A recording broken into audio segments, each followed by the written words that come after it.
Hello, this is Sharif, and welcome back. If unless this is your first time, in which case, welcome.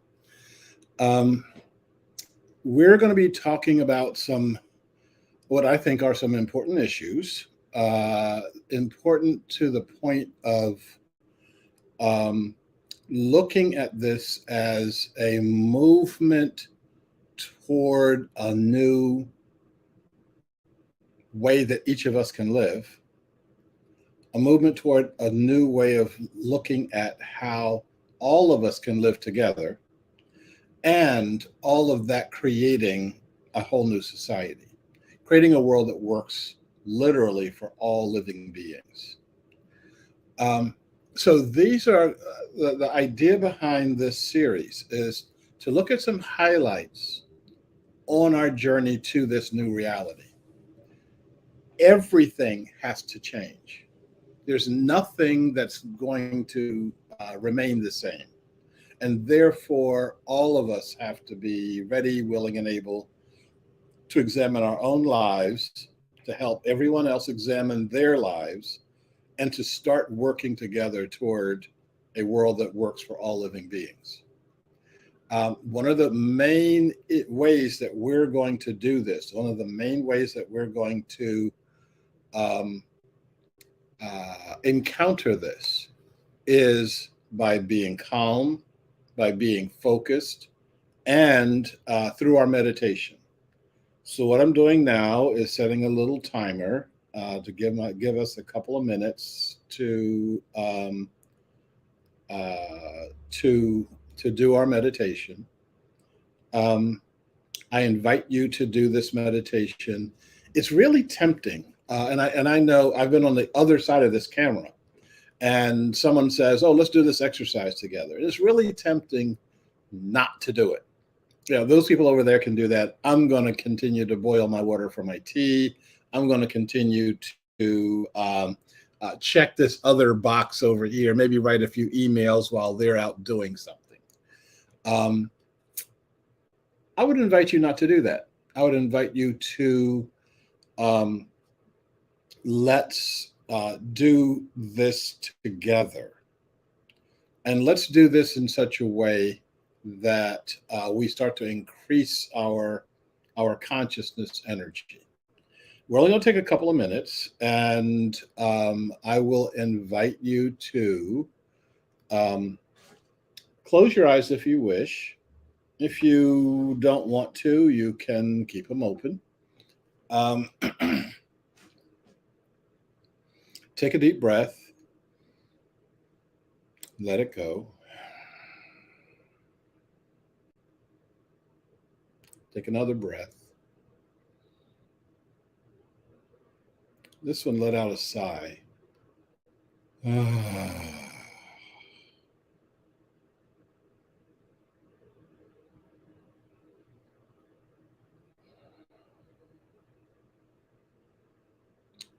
Whatever you're holding on to, let it go.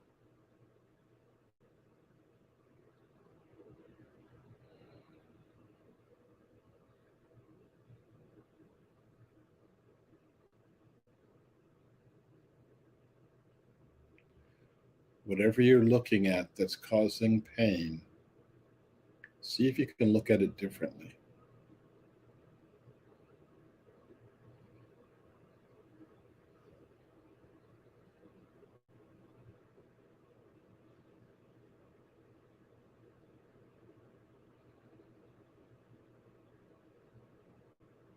Settle your emotional body, settle your mental body, settle your physical body,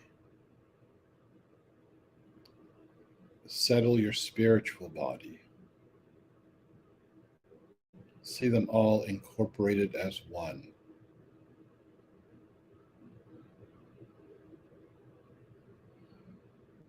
And when you are ready, come back to center, open your eyes, and let's get started. I guess perhaps I should say let's sort of get started, because the start that I had intended for us, I'm not going to do today. And the reason I'm not doing it is because it's much more complicated than I thought. And what I need to do is really think this out and plan a series of talks. Remember, I said these are not going to go over half an hour, over 30 minutes. And so um, I'm trying my very best to keep us to that.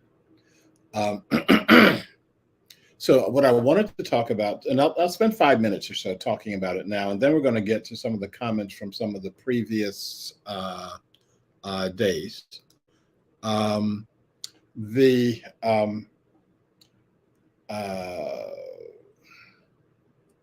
What I wanted to talk about was our the whole idea of news, current events, etc., and how that has been a tool, actually a major tool, for shaping how we see the world.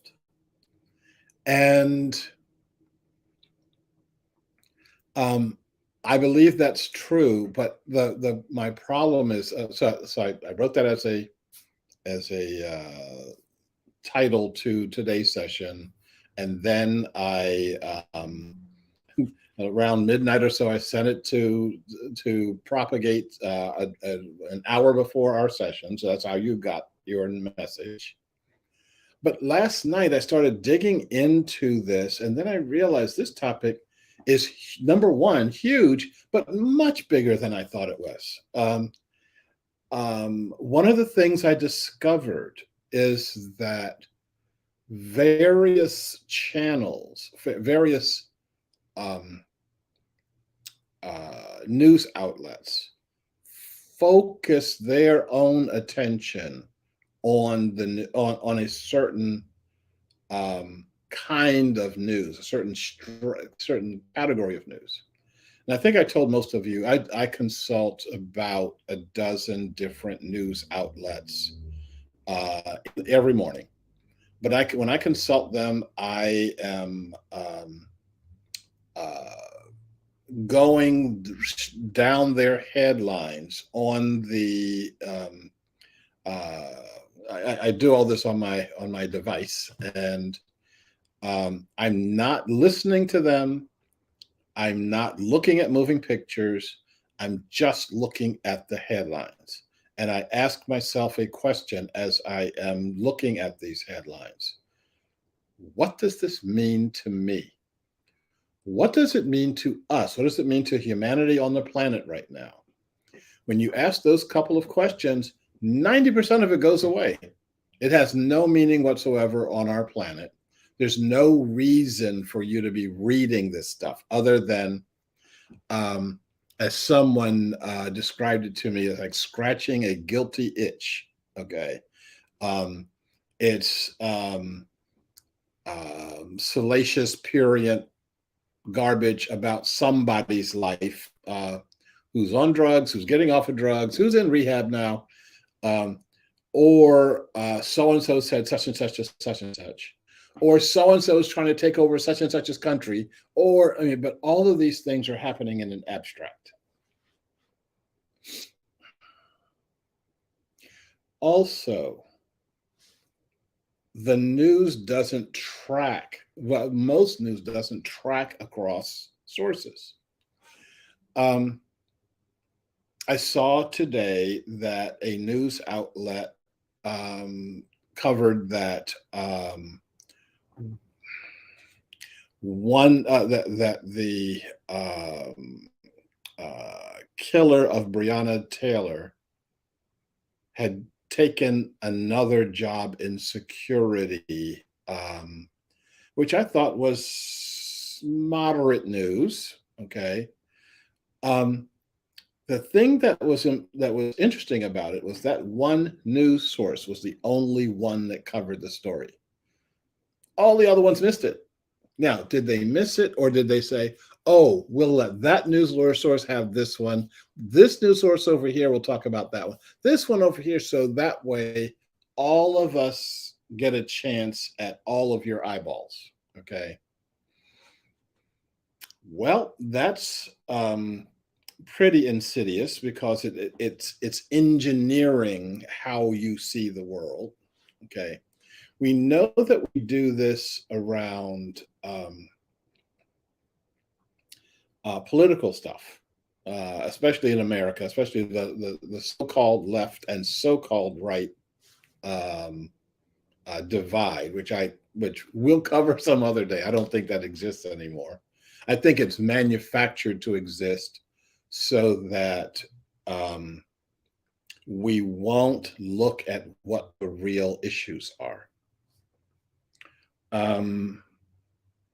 And what I had intended to do today was have examples that I could put up on your screen. So it's not just me going yap, yap, yap. So I'm going to stop the yap, yap, yap right now so that when we're doing that, I will have fresh examples for you on how, well, my continuing theme is the more that we pay attention to our own consciousness and how people try to get into our consciousness, we then will start seeing the world a different way.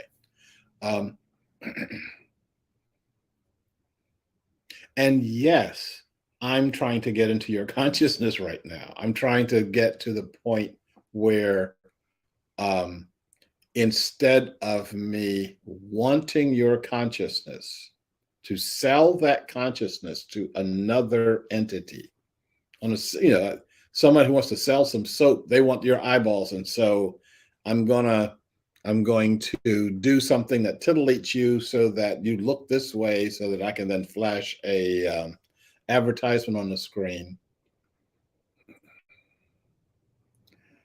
We've got to learn how to do things differently, and so that's the theme of all of this, and that's how we're going to get to our world for all.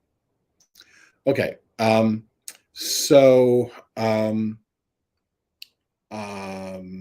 I'm just gonna my eyesight isn't that great. Okay, and so when I see comments flashing up on the screen, most of the time I can't read them.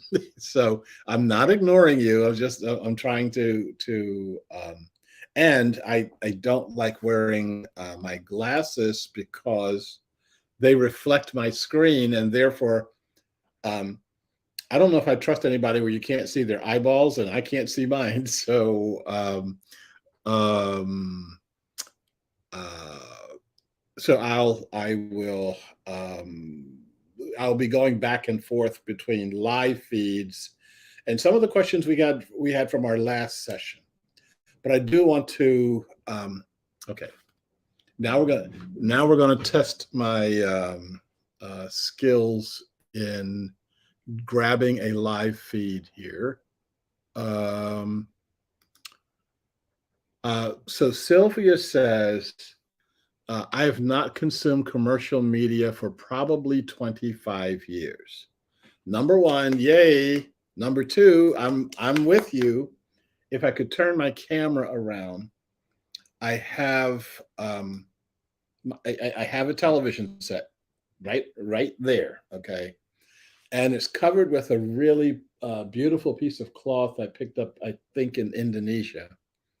And that cloth hasn't been disturbed for 5 years. Okay. I do take it off once in a while and dust it off, but dust the cloth off. The TV doesn't need to be dusted off because I don't watch it.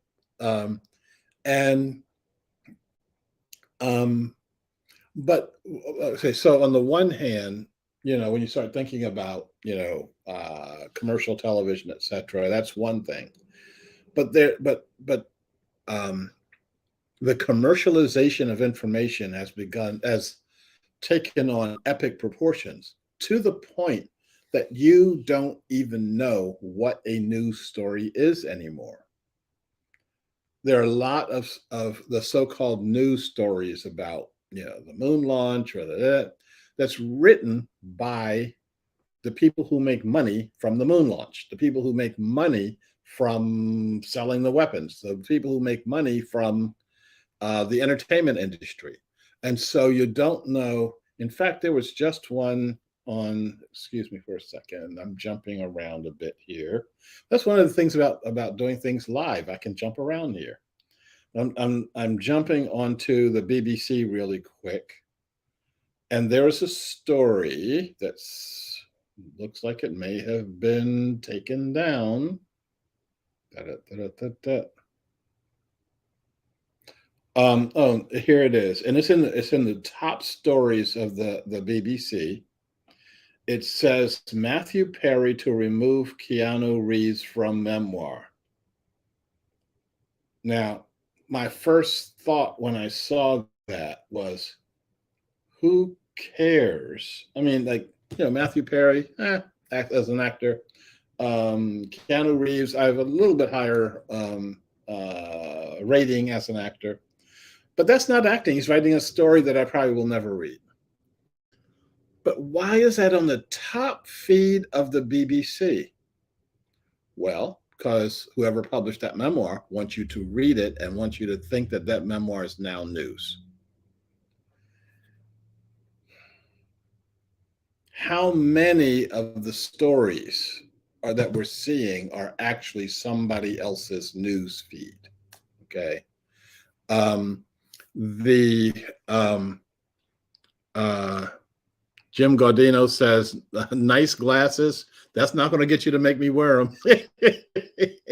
Okay, so let's go back to hang on. Let's go back to our last session, and there were a number of comments that I wanted to pick up and move forward. The first one was by a person who is anonymous under the name of AWA Collaboration. And he or she or they said, I missed the Wednesday's conversation, but I understand it was about language. And yes, it was about how the words you use focuses your attention in ways that you either may want it focused, may not want it focused. It's a way of shaping your consciousness, and I ask all of us to be conscious of that. So they go on to say, I'm wondering if the language of help in itself positions people in more or less power positions of savior, rescuer, and victim. Absolutely, that is you got it. This is what I'm talking about in terms of people can want to do the right thing, but they can want to do that from positions that lock us into negative power over positions. You've heard the term white power structure. Have you ever heard the term black power structure? There is one. There are lots of them. But if you don't talk about them, they don't exist, do they? So there's this term that's going around in progressive circles of learning how to be a white ally. Okay. Have you heard anyone learning how to be a black ally? Is that because whites don't need allies? Is that because blacks don't have the power to be an ally? How about also what's the other one? White privilege. Okay, is there such a thing as black privilege? Well, of course there is, but because we don't have the language for it, because by Um, Putting the adjective on it, we automatically exclude a whole level of reality that many people experience. Um, I've used this as an example before. This happened, a few years ago, not far from where I live right now, which I live near Lloyd Center in Portland, Oregon. For those of you who have ever been to Portland, or if you're in Portland now, you know where I am. And there were a bunch of young Black teenage boys who were in the process of acting like young teenage boys, which can be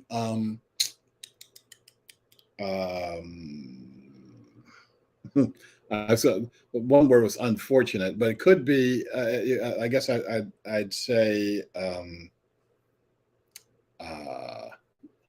loud, trash talking with each other and everybody else around, etc. I didn't think anything about them because I used to be one. But I saw a white middle-aged woman, and this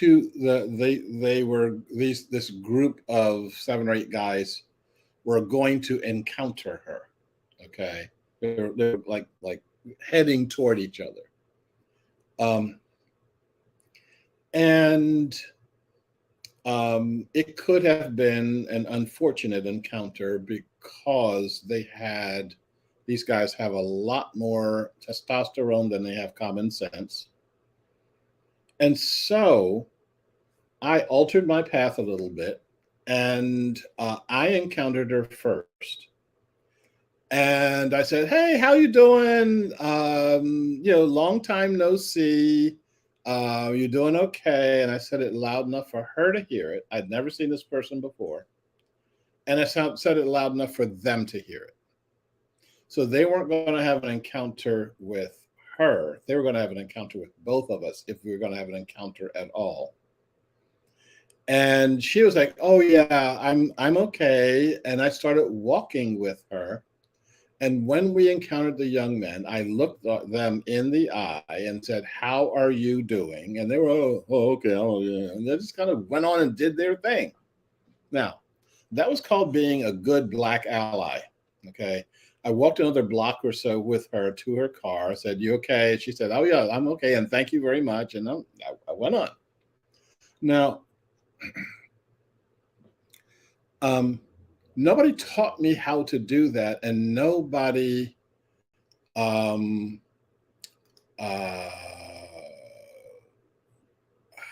expects that. And I'm looking over here. So yeah, rowdy is a great word. The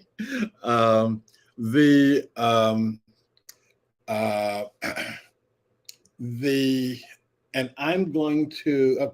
I do want to get to the other questions that I've got canned here, but Jim said, unfortunately, Coin and other local media has been bought up by Sinclair, a right-wing organization pushing their radical conservative agenda.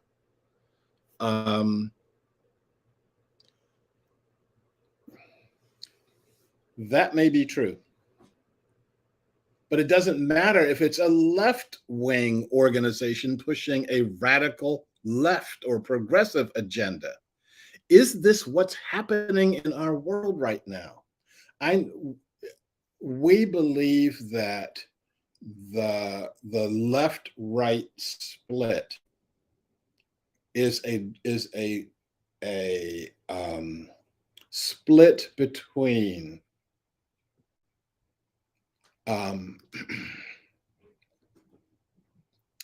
truth and falsehood, and it's not. And given the time I've got right now, and given these other questions that I've got, I can't get into it more, but I promise I will get into this more. Um, let me get to two things because these will be easy. Let me get to two things that Greg asked. Oh, by the way, what this software allows me to show is the first 20 characters of a question and just dumps the rest. And so if you don't want to be dumped, try to keep your comments succinct. And Grace just made it in. And Greg said, my question is about how we can figure out how to act as menders. Most of us have no more than ideologically driven ideas about how breaker society actually operates. And when I first read this, I said, Greg, what do you want me to do with that? And I've got like maybe 3 to 5 minutes to respond to a question before I can have to get to the next question or whatever. And that would take hours to talk about. And then I said, why don't we take hours to talk about it? Why don't we? So my goal is to schedule to break that question down into some segments. And then to address the segments in such a way that people can understand this inside of a 30-minute clip. So I don't keep going on forever and ever. No, you know, I would not go on forever and ever. I would restrain myself. This is so that this will be a focal point for how I structure the next several comments. And don't forget, you know, you can load your questions or comments in and say, I would like us to talk about such and such. I would like us to talk about such and such. This gets me to Greg's second question or second comment. He said during that broadcast, I don't believe that we should have opinions about things we don't really understand. What should we believe about everything from farming to energy production as a question? I'm going to disagree with you. I believe I can have an opinion about everything to the extent that I understand it. Now, the thing I have to understand, that I have to recognize as the speaker, is that I am not omnipotent and omniscient yet. Now, that's next year. Okay, that was and that was a joke. But yeah, I don't know that much about farming. I've never been a farmer. So therefore, I will defer to someone who is a farmer. But it doesn't mean I can't have an opinion about farming. And it doesn't mean I can't have an opinion that that technique of farming is wrong, is bad for the soil, it's bad for the health of the earth, it's bad for, and having someone say, well, you've never been a farmer. I could, no, but I've lived on this planet for a while. So no, so yeah, we can have opinions about just about everything as long as we're willing to be humble and say, yeah, based on my experiences, based on my education, based on, you know, where I see things, and based on being self-taught on some things. Yes, we all can have these opinions. And I'm looking for my timer here, and I'm going to end on Sylvia's comment last time. Being able to walk out the front door at will and commune with trees is nourishing as is being away from ongoing emotional, spiritual harm. That is true. That is very true. That is, people don't understand. This gets back to the privilege. People don't understand what a privilege it is to walk out your front door and not have an expectation that you may be shot. Growing up in Camden, New Jersey, it's like, people get shot just like, people stumble on the sidewalk. Um, being in lots of different places on the planet and not just the ones that show up on BBC or Al Jazeera. We live in the United States. We live in a very privileged world. And I see people talking about their trauma and actually seeking trauma without understanding how privileged this world is. I could say more, but I'm over time.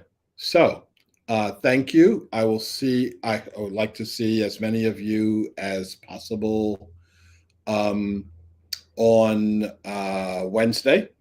And in the meantime, may all beings be well, may all beings be secure, and may all beings be happy. Thanks a lot. Bye.